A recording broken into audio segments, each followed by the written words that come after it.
মধ্যপ্রাচ্যে নতুন এক রাজনৈতিক ঝড় বইছে।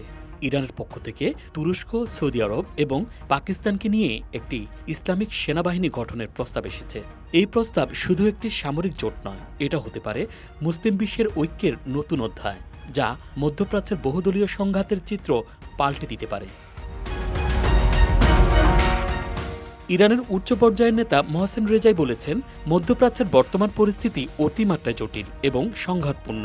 ইসলামিক সেনাবাহিনী গঠনের মাধ্যমে আমরা মুসলিম দেশগুলোকে ঐক্যবদ্ধ করে আত্মরক্ষা এবং নিরাপত্তা নিশ্চিত করতে চাই। তিনি বলেন, এ বাহিনী মধ্যপ্রাচ্যে শান্তি ও স্থিতিশীলতা প্রতিষ্ঠায় গুরুত্বপূর্ণ ভূমিকা রাখতে সক্ষম হবে। এ বাহিনীর মূল অংশীদার হিসাবে রয়েছে ইরান, তুরস্ক, সৌদি আরব এবং পাকিস্তান, মধ্যপ্রাচ্যের সবচেয়ে শক্তিশালী মুসলিম দেশগুলো।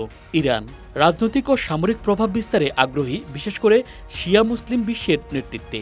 সৌদি আরব সুনির্দিষ্ট ধর্মীয় ও অর্থনৈতিক শক্তি, তাদের রয়েছে সুনিপুণ কূটনৈতিক দক্ষতা। তুরস্ক ন্যাটোর সদস্য হলেও মুসলিম বিশ্বের সঙ্গে ঘনিষ্ঠ সম্পর্ক রয়েছে তাদের, একই সাথে সামরিকভাবেও শক্তিশালী দেশটি। আর পাকিস্তান পারমাণবিক ক্ষমতাসম্পন্ন দেশ, যাদের বিশাল সংখ্যাগরিষ্ঠ মুসলিম জনসংখ্যা। এ চার দেশের একত্রে কার্যক্রম মধ্যপ্রাচ্যের রাজনীতিতে তাদেরকে অপ্রতিদ্বন্দ্বী করে তুলবে।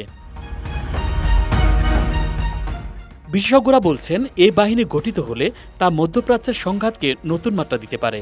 একদিকে মুসলিম দেশগুলোর নিরাপত্তা বাড়বে, অন্যদিকে বহু সংখ্যক সংঘাতের আশঙ্কাও প্রবল। বেশ কিছু বিশ্লেষক মনে করছেন, এই পশ্চিমা শক্তি বিশেষ করে ইসরায়েল ও মার্কিন যুক্তরাষ্ট্রের বিরুদ্ধে মুসলিম বিশ্বের ঐক্যের প্রতীক হতে পারে। এখন দেখা যাচ্ছে, ইসলামিক সেনাবাহিনী গঠনের প্রস্তাব একদিকে মুসলিম শক্তিকে ঐক্যবদ্ধ করছে, অন্যদিকে ইসরায়েল ও পশ্চিমা দেশগুলোর জন্য নতুন নিরাপত্তার চ্যালেঞ্জ তৈরি করছে। এই সেনাবাহিনী গঠিত হলে মধ্যপ্রাচ্যের সামরিক ভারসাম্য পাল্টে যাবে, সংঘাতের মাত্রা বেড়ে যাওয়ার সম্ভাবনা রয়েছে, বিশেষ করে ইসরায়েল ও পার্শ্ববর্তী অঞ্চলে। মুসলিম দেশগুলোর মধ্যে ঐক্যের নতুন যুগ শুরু হতে পারে, যা বহুদলীয় সংঘাত কমাতে সাহায্য করবে। তবে এই জোটের স্থায়িত্ব নির্ভর করবে সদস্য দেশগুলোর মধ্যে রাজনৈতিক সমঝোতা ও কূটনৈতিক সক্ষমতার উপর। মধ্যপ্রাচ্যের সংকট যে নতুন মোড় নেবে তা নিঃসন্দেহ।